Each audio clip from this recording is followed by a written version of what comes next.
Good evening and welcome to our work session for the month of August 2019. The Board of Commissioners did meet in executive session from 6 to 7 p.m. this evening to discuss a number of real estate related matters. You'll all please rise and join our chief in the Pledge of Allegiance. Pledge allegiance To the flag of the United States of America and to the republic for which it stands, one nation, under God, indivisible, with freedom and justice for all. Thank you, Chief.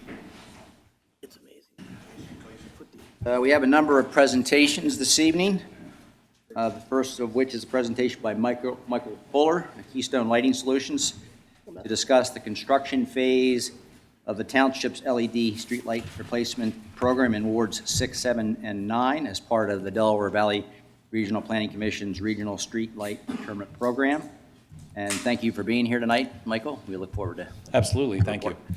So I'm Mike Fuller with Keystone Lighting Solutions. We were the selected design professional for the second round of DVRPC's Regional Streetlight Procurement Program, which we're going to discuss. We've delivered a final project specification and proposal, and I'm here to summarize those findings and talk about next steps for all of you. So I'm going to quickly just refresh your memory on what the RSLPP is. We did talk about this several months ago, so I'll keep that brief. Then we'll talk about the project development effort, what the recommendations are, the financial results, and our next steps. So just to remind everybody, you've done many LED upgrades already, so you're aware of all this. But for the general public, there's considerable energy savings to be had with these upgrades.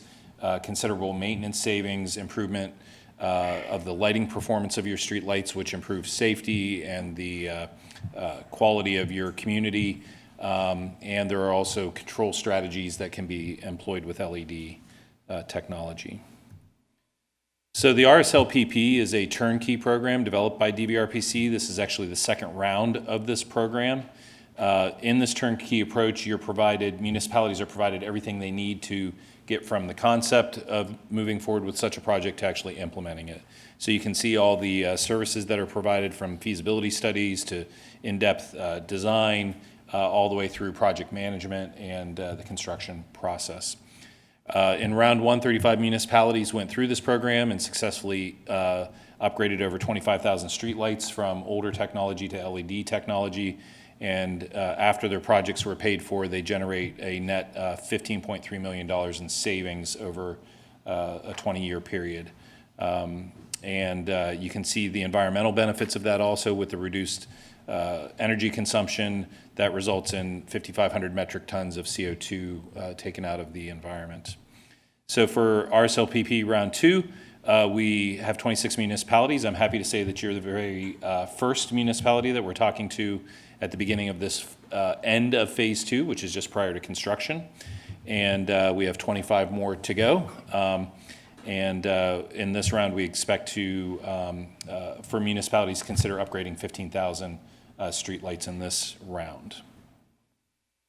I did want to highlight that one thing that we did as part of this process that was slightly different than round one, and we think frankly improved, and the results are showing it, is DVRPC led a pooled procurement effort, a very transparent effort on behalf of all the municipalities. We're using Chapter 19 of the Pennsylvania Procurement Act that you can piggyback off this, and we are assigning all of the good awards and contracts for installers and manufacturers and distributors. That's all flowing down to the installer, who you would have a construction contract with. So all this procurement is baked into the entire proposal that we're presenting to you today. I'll jump right to the bottom line here. At DVRPC, they calculated the savings compared to round one, and round one was very successful, below market level pricing on all those types of services, and we are 18% below that level. So this more aggressive procurement effort really paid off some in some great results, and you'll see that in your project. So we are in the project development phase. This is the second of the 4 phases of the project. We provided a feasibility study earlier in the year. We've been working on developing the project and actually designing it with backed by a very comprehensive audit of your entire streetlight system that's within the scope of this project. And so we're at the end of phase 2, and the decision that you'll be considering next week as you evaluate it this week is whether you want to move on to the construction phase. Okay, and that would be phase 3, and then phase 4 is just kind of a wrap up of post-construction verification of savings, making sure that PICO has updated your bills correctly and you're going to get the savings that we anticipate that you will get. So we did provide a more comprehensive proposal to the township, and so there's a lot more details if you're interested in that. Of course, what I'm doing today is just summarizing those findings. So just to refresh everybody's memory, this is a Cobra head on the left. That's a traditional style Cobra head. You have 3 wards, which those Cobra heads have not been updated to LED technology up to this point. During our audit, we identified over 1,000 of those Cobra heads, understanding that over 2,500 were probably already upgraded in the other wards. And of those 1,880 of those are older technology, and we would upgrade those to LED technology, okay? What's not reflected anywhere in the study, but I'll just mention it to you, is that the approach that we're taking is to give you a very standardized approach. So similar types of roads have similar type of lighting, so your local roads obviously have a lower wattage and lumen package in that fixture, and then as the roads get heavier traffic volume, they get larger fixtures and more illumination, as you would expect. So the design that's behind all this is a very standardized design, which is great because this is your one shot to get this right for the next many decades. So there's a good design behind this. We also found 21 of these four-sided colonial decorative fixtures, and we're going to upgrade those also as part of the scope, but obviously this is primarily a Cobra head upgrade. I do have a slight typo on here. We have 21 existing, and we will upgrade 21 of the new. I should have put the quantity of 21 in there, but they'll all be replaced one for one. So we looked at a whole variety of options that you could consider. Really where we ended up was the best option was to upgrade the Cobra heads that I mentioned, the 880, the 21 decorative fixtures, and we are also providing there's an enhanced feature on the Cobra heads where you can actually have some manual adjustability if you need it. So it's just a kind of a future proof that if you ever need to make a slight adjustment on the fixture, that is there. So that's what the manual controls are referencing. Generally, I'll kind of run across just the green line. Let me just say the top table, that reflects an adjustment, and that is an adjustment that just reflects that we're going to get your PICO bill. The nice thing about being at the end of your LED upgrade is we can now get your PICO bill 100% correct. So it's been updated during the previous phases, and now since we're the last ones in on this, we know what the final count actually will be, and we actually anticipate that that there's a savings to be had with that adjustment to get it correct. So we factor that savings in. Essentially, the mix of fixtures that you had before reflected that you were consuming probably more energy than you actually are. So there's an adjustment factor that we've factored in there. So that's baked into all the project options that we look at below. So going across the green line, the preferred option, you can see that this project will generate $21,000 annually in energy savings, and we modeled about $9,100 in maintenance savings. So total annual savings are about $30,000 per year. Then you can see the costs associated with the project. Material costs are $158,000. Install costs are $76,000. Our design fees, which includes all the way from phase 2, which include the feasibility, all the project development we just did, including the audits, plus project management and phase 4 wrap up. Those are our fees of $36,000.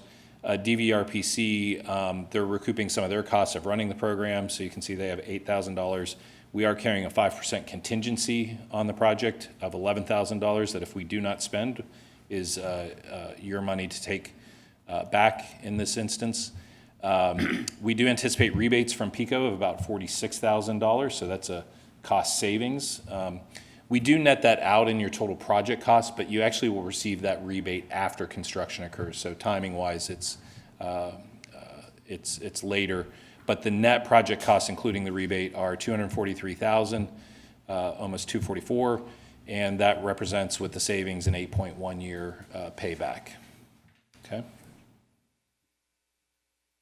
Here's just a summary of that preferred option, just so you can see it very clearly. So what are the next steps? As you look towards phase 3 construction, which you've been through the construction process in previous phases, obviously you need to make a decision if you want to move on to construction. If you do want to, there's basically two primary steps: a signed resolution that DVRPC has developed and provided to the municipality, basically saying that you're moving on to phase 3 construction. And then there's also an actual construction contract directly between you and the selected installer that we've identified for the program. So those are the two items that have to be signed for us to be able to move forward. So once the construction contract is executed, then we'll just order materials, have a pre-construction meeting, then we'll get into construction and typical project management as you would expect.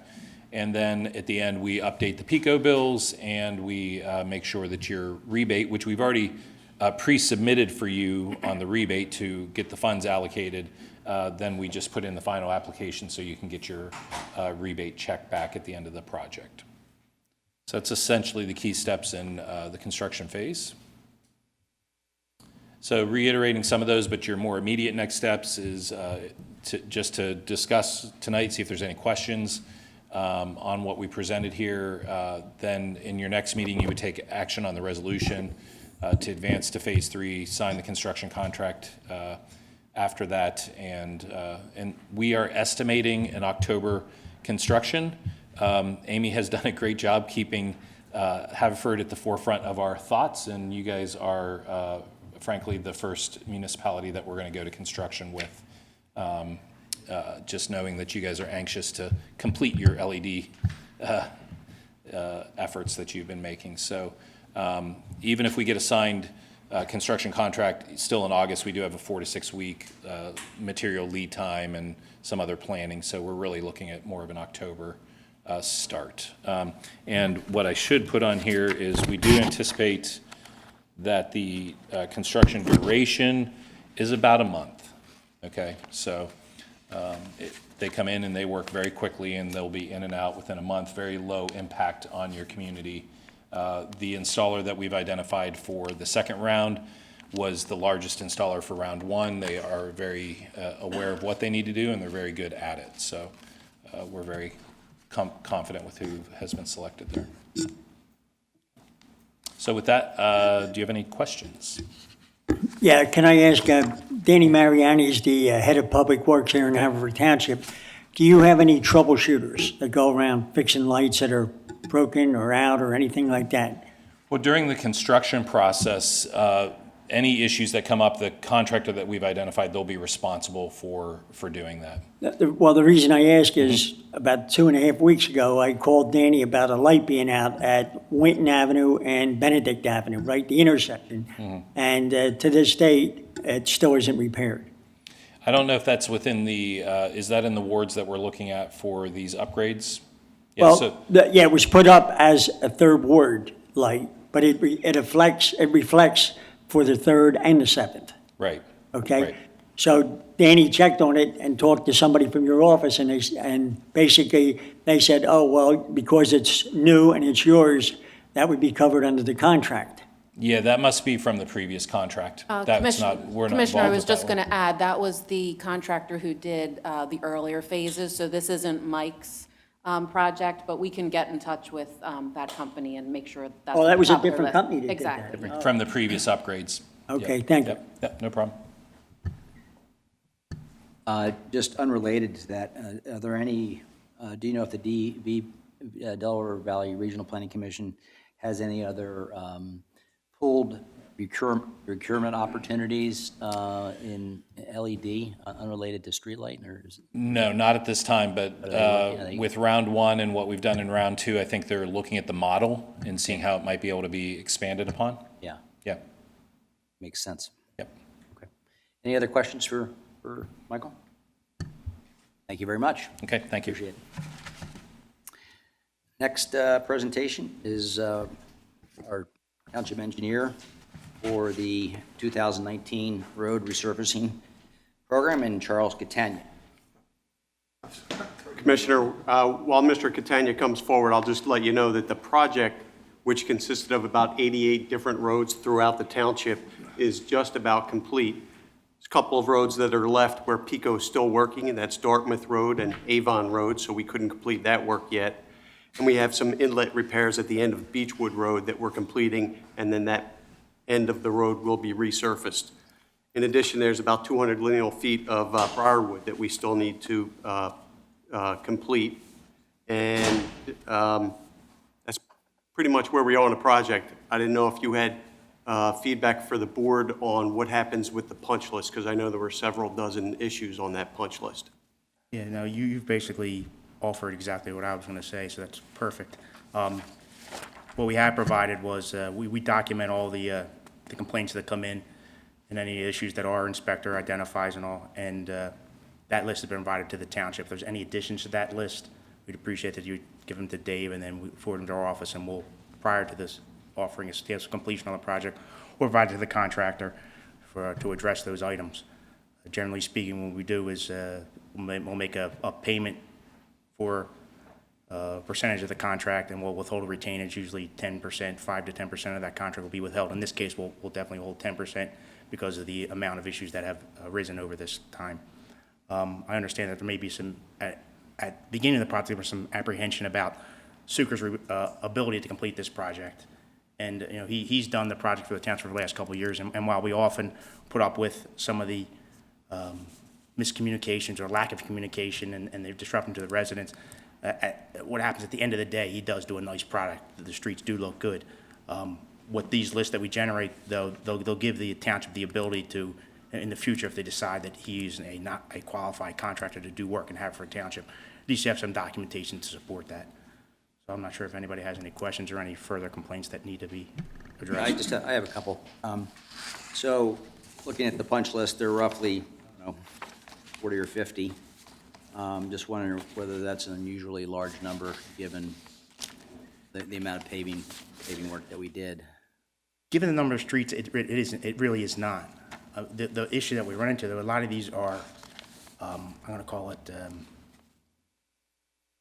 I'm going to call it bull in a china shop. That might be the best way to talk about it. Damaging the curb is just one of those things that really shouldn't happen, but there's a whole list of 36, I think 40 curbs that were hit during the project. You know, like I said, we're good to 88 streets to have that. It's not a whole lot, but it's still, they're preventable issues.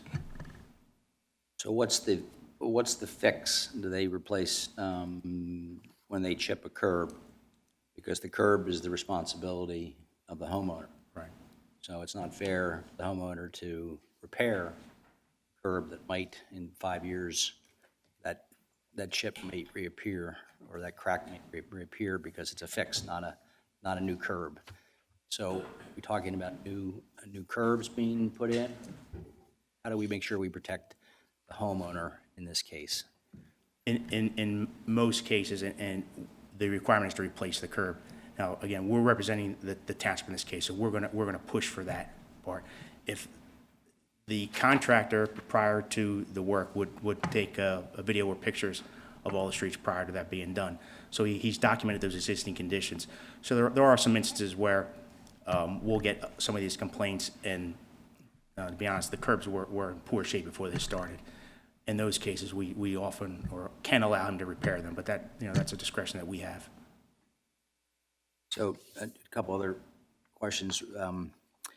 So one of my pet peeves has been that curbs don't sink. Right. Okay? They disappear because over the course of paving program, over the course of 30, 40, 50 years, what's happened is we mill out an inch and a half and we put 2 inches back. We put more. So what's happened is the curbs have been disappearing over the course of the last 40 or 50 years. So one of the points I made before this began was, let's measure each street before in 5 or 6 or 10 places. Let's see where the curb reveal was before the repaving project, and let's see where it was at the end. because we have cases where, at least 8 cases that are under this bullet point for D, where, and I have one in my ward on 5 Craig Lane, where a storm drain, a pipe has actually been at least 1/3 covered up. So that tells me, I'm not an engineer, but clearly what they did is they milled out a certain amount and they put too much back in. So how do we, I mean, should that street be remilled and repaved? Because again, it's not fair to the homeowner because they're ultimately responsible for the curbs when and if they go to transfer their property. Now, we did recently reduce the reveal from 4 inches to 3.5, which I think was a good move. But still, every time we add more pavement than we take out, then we're affecting the homeowner. So my concern is, going forward, that we somehow, not just video, but that we actually measure and mark to make sure they're not putting back more pavement than they're taking out. So what do we, for example, what will we do on 5 Craig Lane to solve that issue? What's the solution?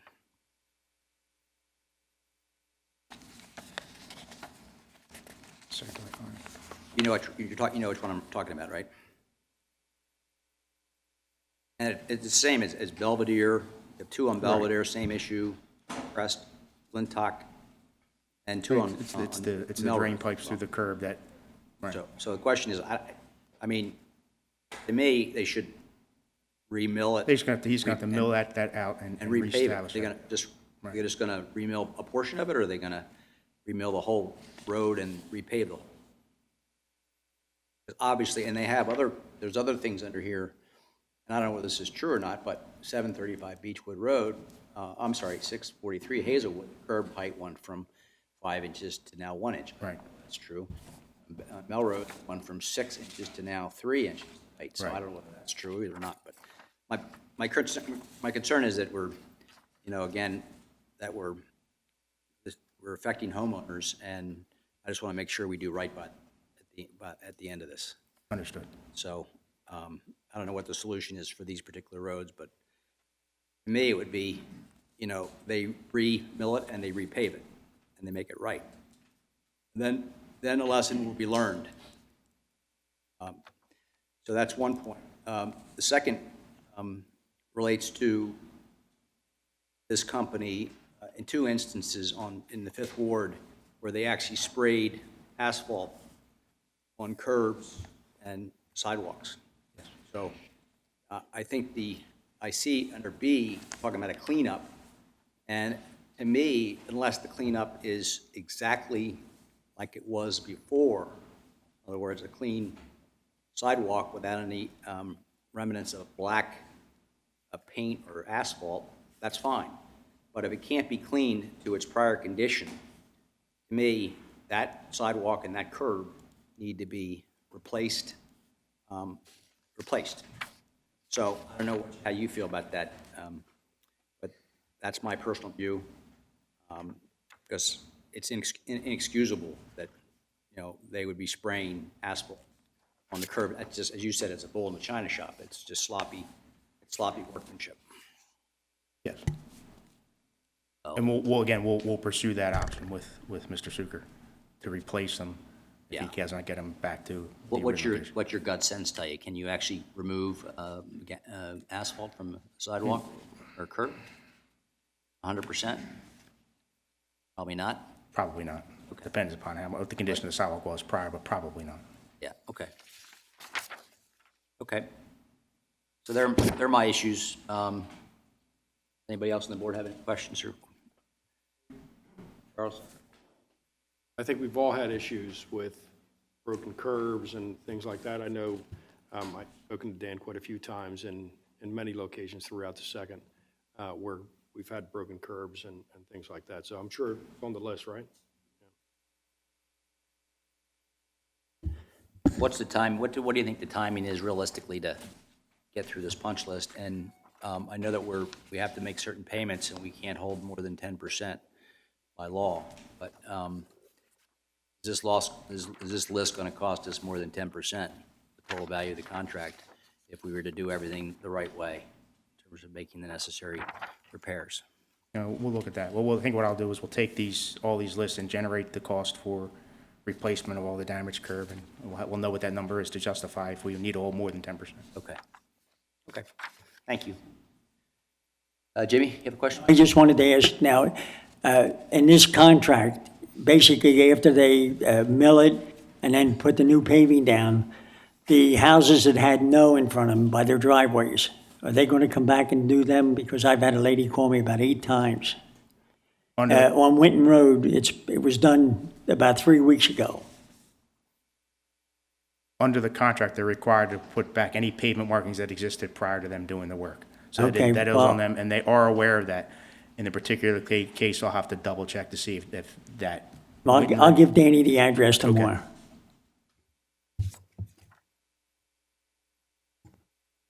So going forward, Charles, just wondering if, we do our road program every 2 years.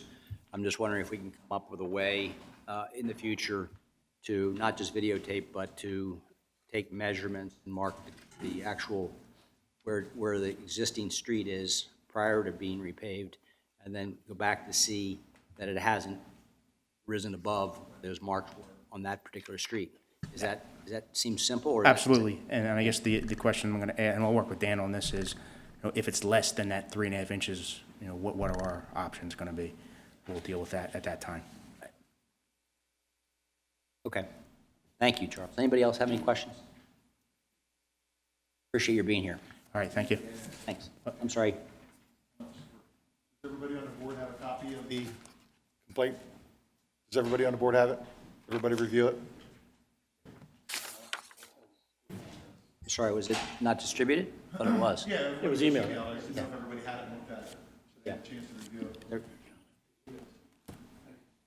Does anybody else have any questions? Thank you, Charles. Thank you. Appreciate your being here. Okay, next up is our township engineer for all other matters, Dave Pinotti. He's going to give us the annual MS4 report. First, tell us what MS4 stands for. So the board might remember we do this once a year. It's required by the state of Pennsylvania. And it's an update of our MS4 program, which is the Municipal Separate Storm Sewer System. That's MS4. That's stormwater, not sanitary sewer. So this issue has nothing to do with sanitary sewers. So we're in what's called the third round of permitting. They're five-year permit cycles. So the first time I brought this update to the board was probably about 10 years ago. We're considered an urbanized area. Being an urbanized area, we're required to participate in the MS4 permitting process. Part of the process is this update to the board. This is a required update that I give you, not a elective update. Our latest MS4 permit became effective on March 16th of 2018. It's a 5-year permit. It'll expire on March 15th of 2023. The latest permit requirement include what's called a pollution reduction plan. The pollution reduction plan requires that in the Cobbs and Darby Creek drainage basins, we reduce the sediment loading by approximately 10%. And that has to be done by 2024. And we're working with the township, we're working with Dave and Amy on what that requires and what we'd be doing to meet that requirement. The short version of that is we're anticipating doing a lot of stream bank restoration to reduce sediment. Through all the permit cycles, there have been 6 minimum control measures that we've met through every cycle. 1 is public outreach and education. 2 is public involvement and participation. We've done illicit discharge detection and elimination. We do construction site runoff control, post-construction runoff control, and pollution prevention / municipal good housekeeping. The township was involved in what's called the Eastern Delaware County Stormwater Collaborative up until last year. That helped with public outreach and public involvement. Stormwater information is and has been available on the township's website. Township has 163 outfalls. Outfalls are where stormwater discharged directly to the streams. Those have already been inspected, and in the next 5 years, each one will be inspected again, and they'll be screened, and if there's any illicit discharge, that would be investigated. The entire stormwater system has been mapped. And last, the township continues to conduct what we call BMP inspections of stormwater facilities after they've been built. Within 10 years of each facility being built, whether it's a small facility on a single-family home or a large facility such as the quarry, within a 10-year period, we do an inspection on that, and that inspection work is funded by the people who built the facilities through our stormwater management fund. So that's a required update. Any questions? All right. Thank you. Thank you, David. Next, we have the crime update. Chief John Viola.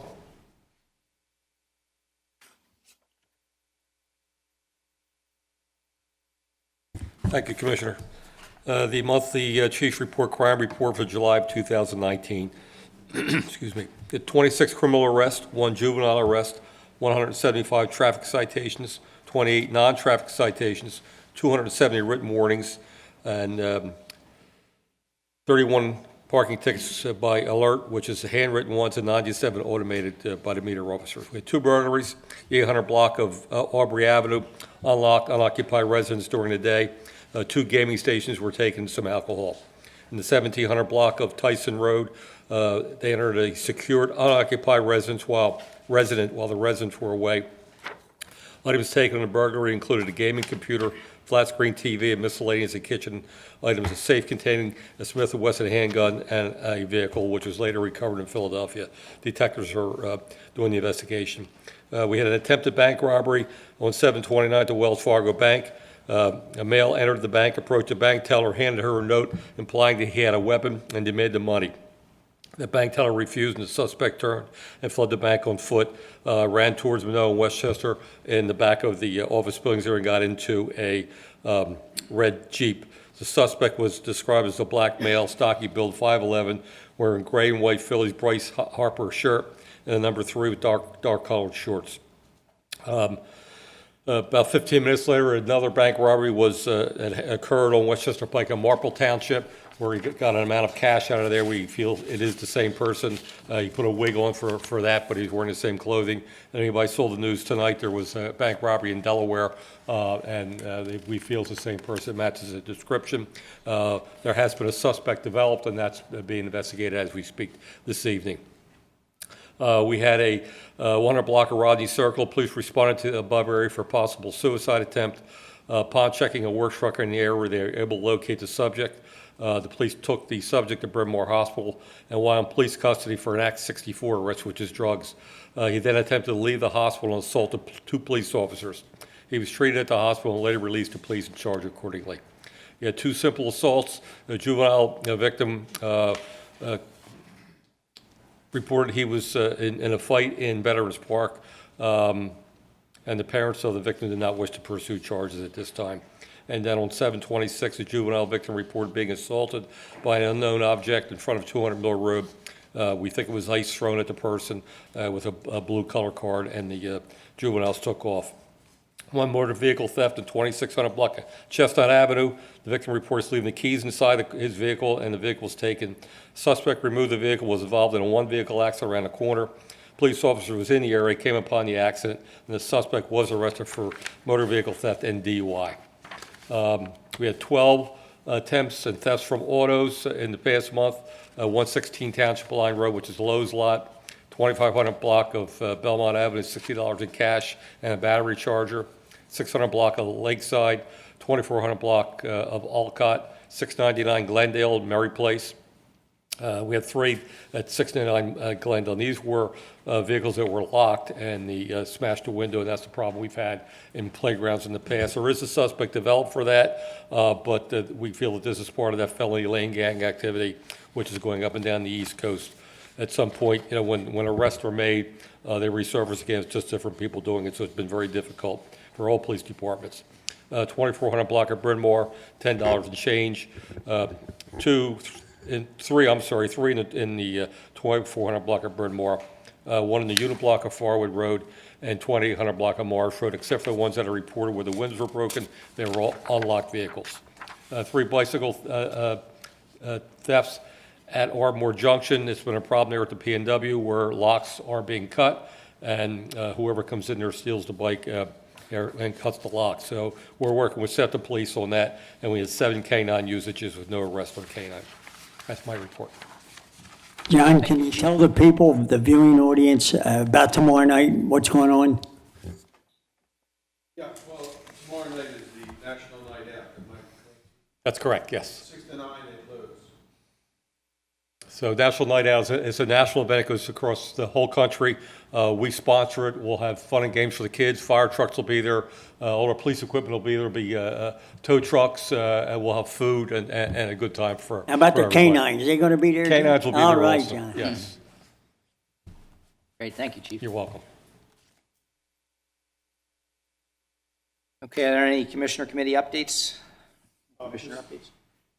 I'd like to reiterate, because several things that occur in and around the township, including the bank robbery, are suspicious.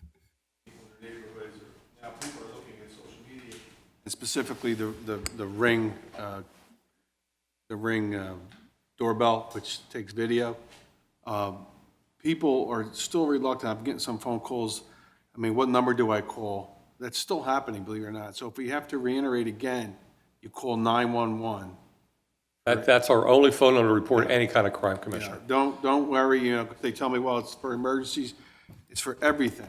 It's no longer just emergency. So if you see something that doesn't look right, or you're looking at your camera and somebody's trying to get in cars, you need to call 911 and let the police know, and they'll check it out. So don't worry about calling 911, because you don't know if it's an emergency or not. It may not be clear to you, but you think something's happening. I think we need to be more vigilant now more than ever. Report anything suspicious. The other thing, can I bring up one other issue, Mr. President? Sure, unless you want to wait till the end. Is it related to, Well, it's related to a resolution. Should I wait to the end, or? yeah, you want to wait till the... It's fine. Looking at next week's agenda, ordinance number P 14, 2019, traffic second reading. This is a special purpose parking in Commissioner Holmes's ward. Second reading. Anybody have any questions on that proposed ordinance? Second ordinance is number P 15, 2019, Grange Estate Extend Lease and Agreement between Haverford Township and the Friends of Grange, Inc. For the property leasing, maintenance, and preservation of the Grange complex. First reading. So for background, we had a 40-year lease with the Friends of the Grange, which expired on August 1st of this year. The key terms, the proposed terms of the new lease is for a 25-year term with 3 5-year options to extend. The consideration would be for $1. The Friends of the Grange would have the obligation to spend up to $5,000 a year on maintenance, and anything above and beyond that would be the responsibility of the township, including any and all insurance that we carry for the properties. And significantly, I think, is the requirement that each year the Friends of the Grange submit to this board a 5-year rolling capital budget and maintenance plan. So we'll have a better idea of what our needs, capital needs are going forward. So that pretty much summarizes the key terms of this proposed new lease with the Friends of the Grange. Does anybody have any questions or anything to add? Are those terms new, or they're just continuation? I think some are new and some are continuation. So that- We did add the verbiage about a rolling 5-year capital plan, just because we wanted to be more proactive in knowing what the needs are. The term is changed, as Commissioner had mentioned. We did also put in the maintenance, the $5,000 maintenance threshold, trying to mirror our relationship with the library, just so So that try to had get been- everybody on the same page. Okay, that hadn't been in there before. No, it just had said maintenance with no real detail. Any other discussion on that proposed ordinance? Next ordinance to consider is ordinance number P 16, 2019, Trail Easement Agreement, 3823 Darby Road, first reading. This is an easement that is being offered by, I guess it's Holmes, is it Holmes? Yeah, home, H-O-L-M. Yeah, Home. The consideration would be for $1. and it would provide an easement roughly, looks like about 275 feet on one side and 232 feet on one side. On the other side, it would be a 12-foot wide easement with an 8-foot wide path. It is not a piece of the puzzle that will connect two trails, as far as I understand. Rich Kerr is here tonight, who's is the founder of the Friends of Haverford Trails. Maybe you want to come forward, Rich, maybe you could explain, I know this is just a piece of the puzzle, it doesn't really connect trails, but it's certainly, Actually, in the long run, it will. it will, hopefully. It will probably in Haverford be a walking trail, not a paved, wide regional trail. We entered into a few years ago, the township entered into an easement with the neighbors across the street, the Cooks. And we now have a trail that goes out the back of the reserve property on the far side of the Blue Route, the west side, and the last 110 feet to Darby Road are on the Cooks property right along the edge of the Blue Route right-of-way. This trail continues on the other side, the north side of Darby Road, heading up towards Radnor Township. And it will have to be narrow by definition because there's very limited space between the bank of Hythen Creek and the fence of the PennDOT property.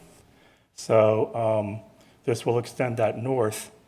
Meanwhile, in Radnor Township, they already have money in hand to build as one of their part of their whole trail package, trail down to the other way, in the other direction, along the west edge of the Blue Route from Bryn Mawr Avenue down to meet at the township line. So we're working our way up and they're working their way down towards the line between Radnor and Haverford. The home family, like the Cook family, let the Friends of Haverford Trails, in partnership with the Friends of Hythen Valley Park in Radnor, do annual walks where we cleared enough and we're able to walk around Hythen Valley Park, which is just north of Bryn Mawr Avenue. It's along the Blue Route. It's a narrow park with an old mill remains and all that. And we started there, saw that park, hiked down to the reserve and the Creck building, took a break, and then hiked back. And that's already been done. It's already an informal trail. And people from both sides were pleasantly surprised you could actually walk from a park in Radnor to a park in Haverford, and it was a nice, pleasant, doable walk. So that's the intention, is to make that connection.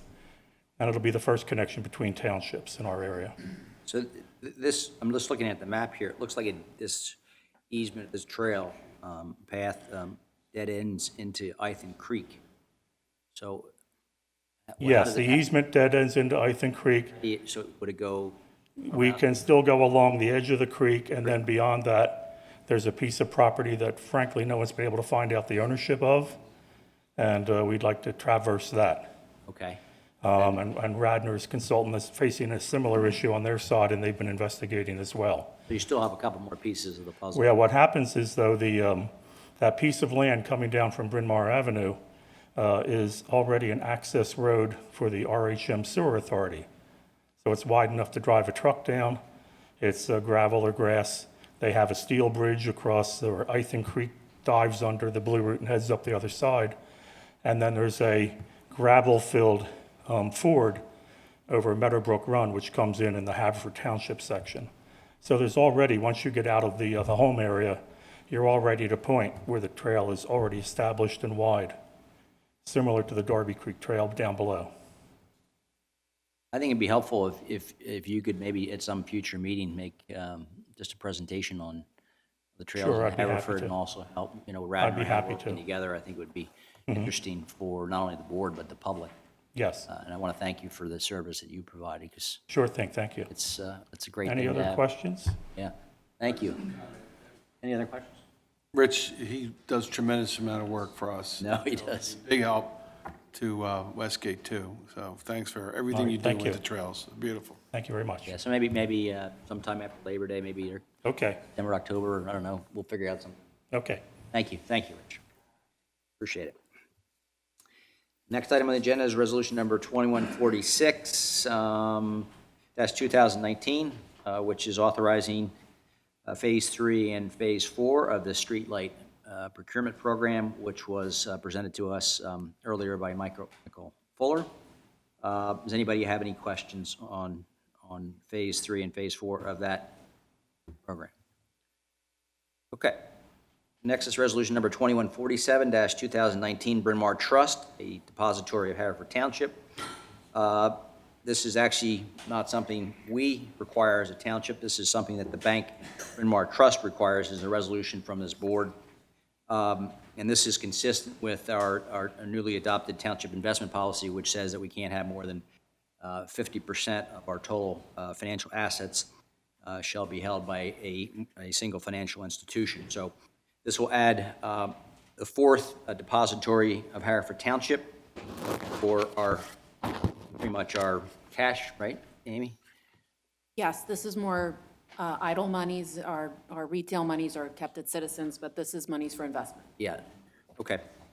And then you'll see later on in the agenda, we're going to add Univest as well, which would bring the number of depositories to 5. So anybody have any questions on this resolution? No, it's a good choice. Then Resolution Number 2148, 2019, Sewer Module 217 Walnut Hill Lane. This is just consistent with the subdivision that this board approved at 217 Walnut Lane in the First Ward. And this provides, we subdivided what was one lot into 2, and this will provide a sewer module for the second lot. Is that correct? Not 2 additional, but the second lot. This one. Correct. The original house is staying, that is already connected to sewer. This is for the additional sewer connection for the additional lot. Okay. Wasn't this in court? In court? Did this go to court or no? No. Why did it take so long? I don't know. You'd have to ask the engineers that. I imagine because they were trying to get downstream approvals for the sewer module, which they've gotten. That's speculation. Thank you, Kelly. Any other questions about that proposed resolution? Next resolution is 2149-2019. This is actually a preliminary and final land development for minor subdivision at Mr. Storage. I asked Kelly Kirk, our zoning officer, to walk us through this proposed resolution and the details. So we are coming back with the preliminary final for Mr. Storage for their addition.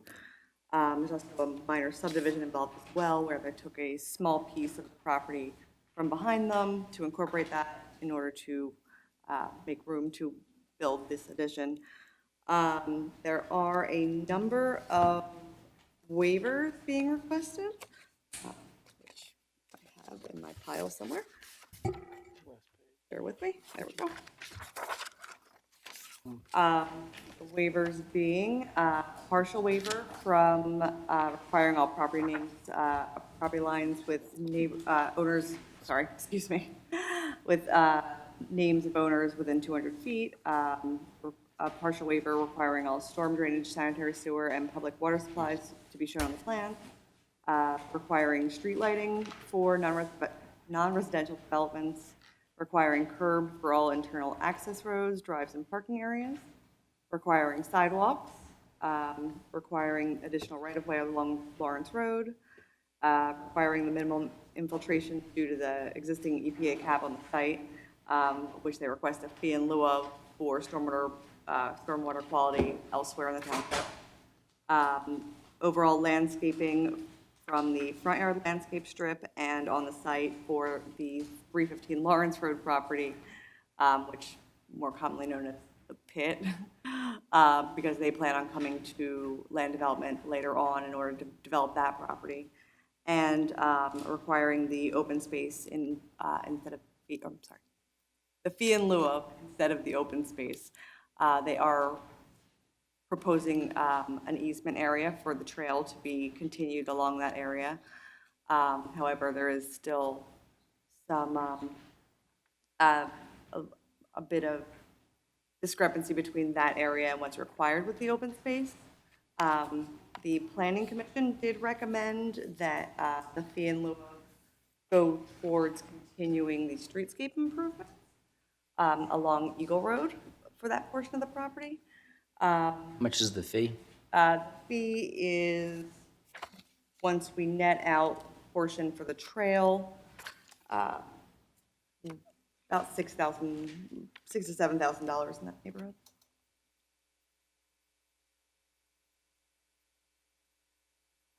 But that's Okay, and this has been, sorry, go ahead. Is there any pushback from the owners, Um, the conditions of the planning commission? not that I'm particularly aware of. How about generally aware? Generally aware of. I'm not. I mean, have they raised any kind of appeal? Have they said they're going to come to the commissioners or anything like that? I mean, I've not received anything. I have not heard anything at all, other than the list of waivers that they're requesting. Sorry? Other than the list of waivers. I understand there's a representative of the applicant here, if they would like to speak. I don't know that. Welcome to. If you'd like. You just come forward and state your name. Thank you. Good evening. My name is Dennis O'Neill. I represent Herbert McCumbie's office. We're the engineer for the applicant, and they've agreed to all the conditions set forth by the Planning Commission. Thank you. Fair enough, thank you. Okay, any questions on that proposed preliminary and final land development subdivision? Okay, next on the agenda is resolution number 2150-2019 revision to land development sewer module 599 Glendale Road. This is the Parks and Rec old office building that Tim misses so much. Did he leave already? He's not paying attention. And so the plan is to subdivide that into, I guess we make that 3 lots with 1 existing building, so we need 2 additional sewer EDUs. Altogether, it will be 4 lots. 4 lots. We need, The 3 new homes that we're proposing after the previous recreation building is demolished. okay, so it's 3, As well as the open space area in the back. so is it 2 EDUs or? Two additional EDUs. Okay. Anybody have any questions on that resolution? Okay, looking at purchases next week, we have a number in the Parks and Rec Department, which are going to be paid for out of our bond proceeds that we are going to get to make park improvements and park infrastructure, long overdue needed improvements. The first of which is to purchase 40 litter receptacles. And these would replace all those ugly plastic barrels that we have, or cans that we have throughout our park system. And would be purchased from Recreation Resources USA for a cost of $19,150. Tim, was this bid out, or is this, do we have a requirement to bid this, or is this a? This is a co-stars. Okay, so it's. So not required to bid. We did Okay. check other prices around for this kind of container. Pretty consistent, okay. Tim, So that will go in some parks. I mean, the 40 won't cover all our parks, but it'll cover some, and the ones that have the more attractive ones. The blue barrels, yeah. Okay. I'm sorry, go ahead, Ken. I'm trying to look at it. Are they green? Said, are they green? Yes, they are green, yeah. Okay, any questions on that purchase? Second is purchase isn't that great? for the playground equipment at Lanark Park, and since the second ward only has 1 park, I think they're entitled to some of this, Yeah. some of the bond proceeds for some new playground equipment, much needed, right? Yes, much needed. 30 years. Yeah, 30 years ago. 1 park.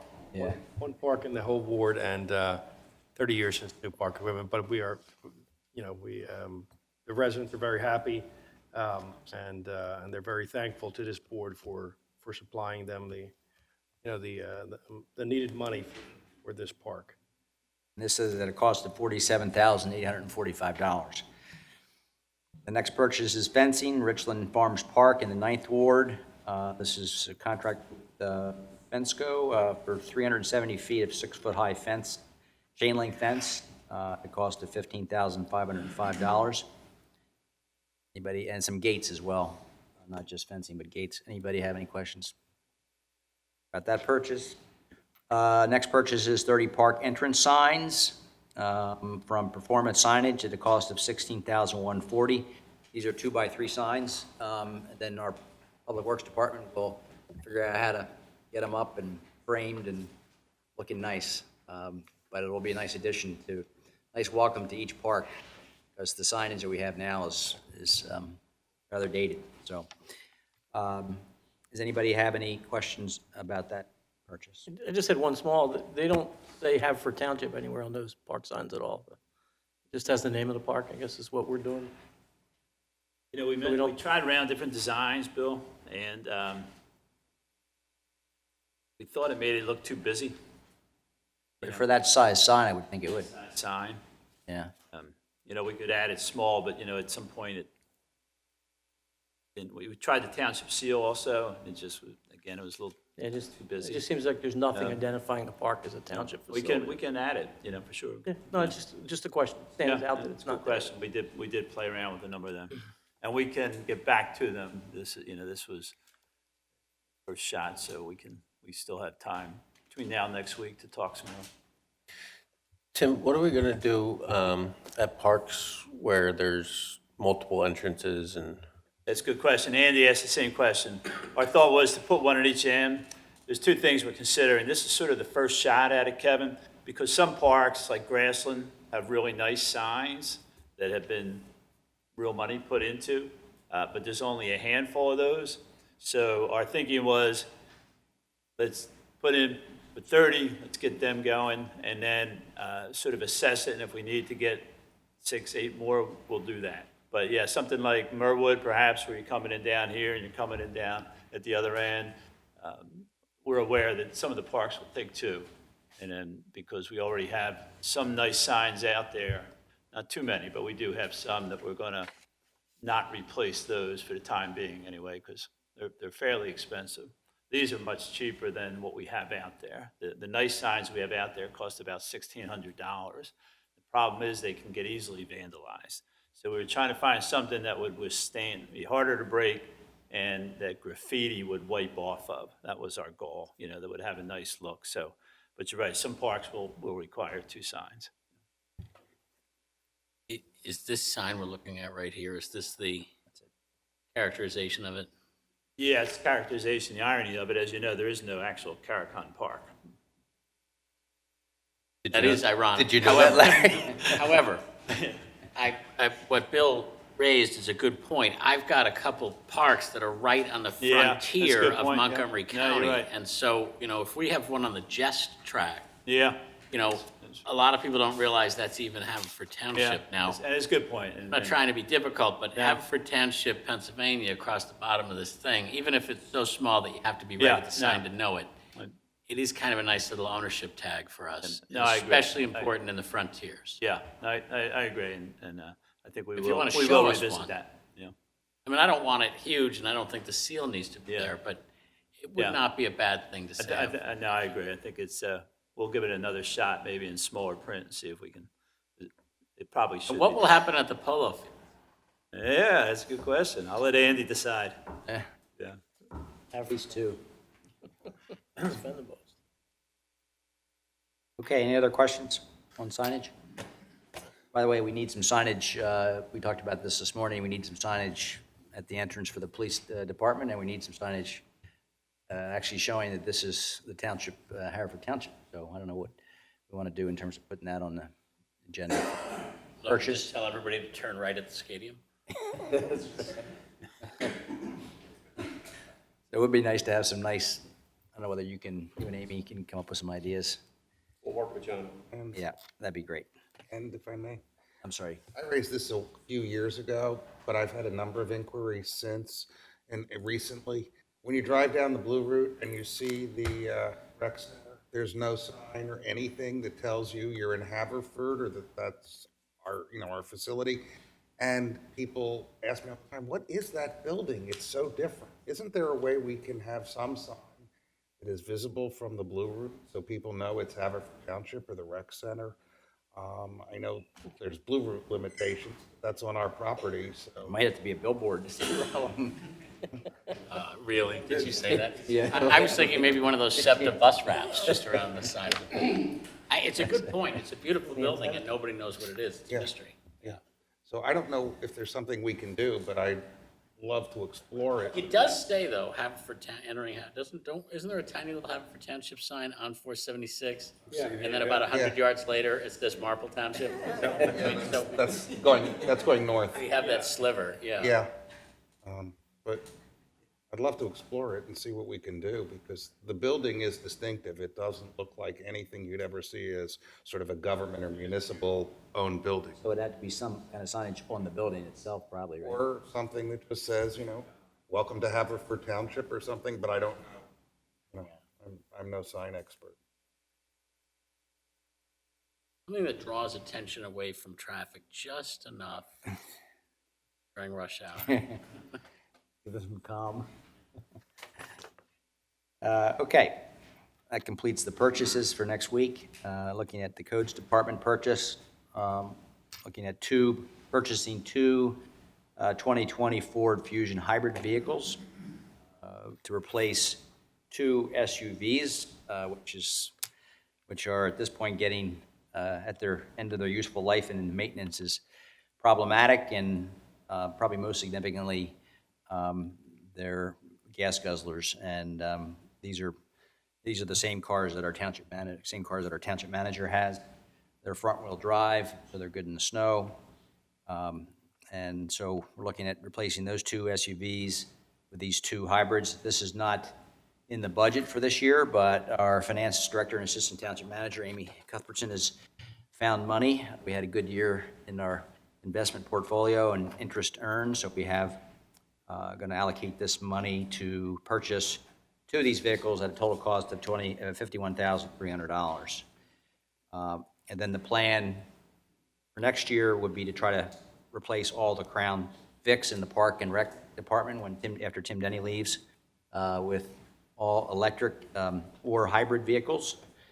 And that would leave only two Explorers left and one Tahoe in the code department to be replaced at some point in the future. And hopefully, at some point, all the administrative vehicles, non-police vehicles, will all be either hybrids or electric vehicles. That's the goal. And no longer will we take the police vehicles and transfer those to administrative use. They will be sold. I understand the values. The chief is, they're worth more at that point than, to resell them at that point than for us to. When we're finished with the vehicles, even when they make it through with detectives and codes, the public works sends them out to auction. We do get good money for some of them, but as we get rid of newer cars, we'll bring in a much higher amount. So we'll be getting rid of Tahoes with less wear and tear on them, but we'll get more money in return for them. Thank you, Chief. But the hope is, I think by 2021, we'd complete this transition to all hybrid or electric vehicles. Is that realistic, Amy? Is because I know we're trying to. We're definitely going to try and incorporate a few purchases in this 2020 budget. Hopefully that'll be feasible, and then continue that practice in 2021. Yeah, okay. Any questions on that? Looking at contract awards, Veterans Field Improvements. This is the regrading of the ball field and the reconfiguration of the ball field as a result of the building of this new township building and police station. The contract award was for $251,500, but I understand the bidder, Gessler Construction, made a mistake in the quantities they quoted, and the price will be more in the $200,000 range. I'm not sure exactly what they misquoted. Tim, do you know offhand? I know they have quantities here, but they must have Gessler didn't misquote. What's that? Gessler did not misquote. It's a hard bid. The quantity we had in there for one of the line items is larger than the actual field quantity. So when it comes time to, when we complete the work, one of the quantities will be less. Which one is it? Turf rehab, or is it which one is it? It was the, I don't have the bid tab in front of me. It says turf rehab, or? It's turf rehabilitation. Okay, so it's not it's not 6,400, then it's something less. It's less than that. It's about 25% of that. Okay, so that's why we're down around 200. Correct. But we have to award it. We're awarding it for the bid as bid. And then we make a field adjustment in quantities. That's why we bid on unit prices. So we don't have to rebid. No, you don't have to rebid. No, it went through, right? Well, it would be for Monday night, yes. Okay. You're comfortable with that, Jim? Yes. Okay. Sacred Heart Anybody have questions? and AA are very happy with that, thank you. What's that, Jimmy? Sacred Heart and Brookline AA are very happy that the improvements are being made there on Veterans Field. Good.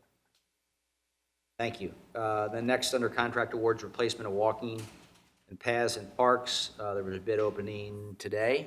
Tim, I guess, and we're talking about roughly an expenditure of $400,000 on a number of parks. We have a bid opening today? We had the bid opening today, we got 6 bids, the low bidder was Premier Construction at $350,000. We tabulate those bids, we'll send them to Dave, and they'll be in front of the board for Monday night. And what does that buy us? What are we getting for that? Well, it's a significant number of concrete pathways and bituminous pathways replacements, not extensions, replacing at multiple parks. The worst. 14 total parks, Commissioner. 14 parks. Throughout the township, Coopertown, LL, Normandy, Merwood, Grange, Chatham Glen, Richland, Lanark, Westgate, Thompson, Paddock, Hilltop, Bailey, and Grassland. So it's a combination. In some places, it's the sidewalks, like on Gilmore, a lot of sidewalk. Other places, like Grassland or Merwood, it's the pathway going through the park. My shorthand's a little rusty. Do you have a list of what the actual, which ones we're doing and the? Yes, I can certainly send that out. Yeah, can you send that to the board? Just send it to everybody? Yes, That'd be yeah. great. Thank you. Any questions on that contract award? And then, I'm not sure what action we have here. We're gonna, Univest also would be an additional depository, and a resolution is not required, so that would just be by action of the township manager or you as? Motion, it's approval of the township manager with approval of the Board of Commissioners on top of his. Okay. What's the one? Okay, and, What's the I'm purpose? sorry, of is there a this? question? Yeah, what's the purpose of this one? This is just to add another depository. This would bring the total to 5, right, Amy? So, This was another bank that we're going to be utilizing again to improve our diversification of our investments. And since they're new, they have to come before the township manager and the board for approval. but they're not investments in the sense of the stocks, and they're just, this is just investment in it's a money short-term. market. It's a money Short-term money markets, yeah, okay. Any other questions? Next item is we'll be adopting the 2020 budget schedule. Summarize that for the public's benefit. The township manager will present to the Board of Commissioners on or before Thursday, October 31st, the proposed budget for 2020. The first special budget meeting of the board will be held on Monday, November 18th at 7 p.m. And the second and final presentation and adoption of the 2020 budget will occur at the Board of Commissioners meeting, which is, I think, a regular meeting, right? Monday, December 9th, 2019 at 7 p.m. Anybody have any questions about the schedule? And finally, we have appointments next week, 2 appointments. One is to fill the unexpired 4-year term on the Historical Commission. This is for all of about 4 months. This will run through 12/31 of 2019. So not a long time, but we need to make the appointment. And the second appointment would be to the Planning Commission, which would be to fill the unexpired 4-year term of someone who resigned, which expires on December 31st, 2021. That's a little more than 2.5 years, so. Anything else, Commissioner Emilio had something wanted to add, or? Yes, Mr. President, last month, I tried to present an ordinance that would ban plastic bags. You and I talked about this, and you and I were, I think, agreed on this ordinance. And we found out that the governor had signed I think it was a bill that said that no municipality can do that for a year. And that I had informed this board that Narberth was the first municipality in Pennsylvania to ban plastic. And now, last week, Westchester became the second municipality to ban plastic, including straws. It was in Patch, and it was in the Sunday Philadelphia Inquirer, that in spite of the governor, they went forward with it, and I think they amended their ordinance to say at the end of the ban that this would take place, and that it would give the Westchester. Was it 6 months? In 6 months, yes. The end of the ban. I believe, yes. But it would also give Westchester a chance to educate the public and educate businesses on this change, and to make any change that businesses may want to do, including providing reusable bags for their customers. Now, this is taking place even in New Jersey, as I stated last month. And it's going to happen. It has to happen. We talked about what plastic is doing to our oceans and to our environment. So I would like to, and if you agree, Commissioner Lewis, since you are co-sponsoring this, that we send this out to the board and discuss it at the next commissioners meeting in September. Gives you a chance, gives the board a chance to review the ordinance. I didn't put the straws in, we didn't do that. We do have, I think, an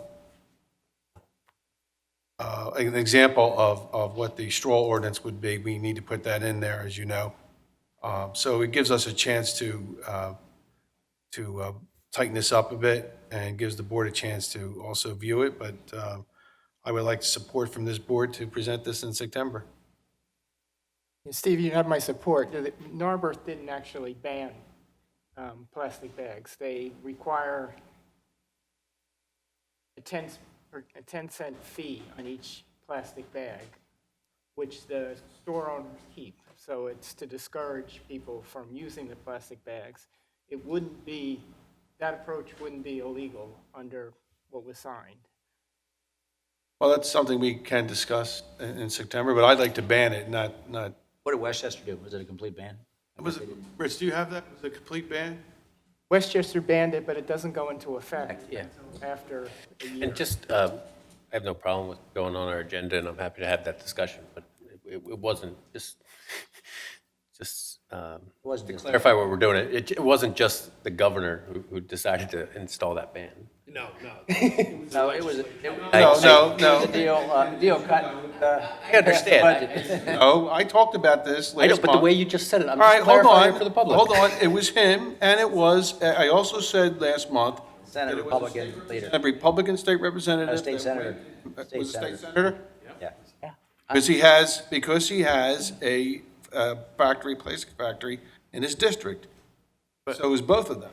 Right, and I'm just clarifying what you said tonight. Just to clarify, hold on, just to clarify It's what just he a said. law. It's a duly enacted law of the Commonwealth of Pennsylvania, passed by 2 houses and signed by the governor. Right, that's what he said. He said it was signed by the governor. He didn't say one way or another, or the governor. Yeah, I don't think it's signed by the governor. It's a law. I Trying to just make don't it want political. anybody to get sued. Here's what it says about Westchester.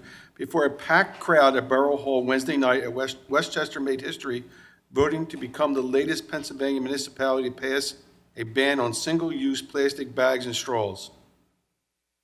So they're doing it. They're going to do it, and we should do it too. We've passed a lot of different ordinances. We're talking about hybrid cars. We have the Public Works truck that runs on propane, part of it. We have the hydrostatic in the rec center. We should continue to be a leader in this. Well, let's distribute it to the board and for their input, and then we can look at it in September for potential agenda item, and certainly discuss it at the work session in September. Thank you, Steve. Any other comments by any other commissioner? Anything else to come before this board? If not, we stand adjourned. Thank you, everybody.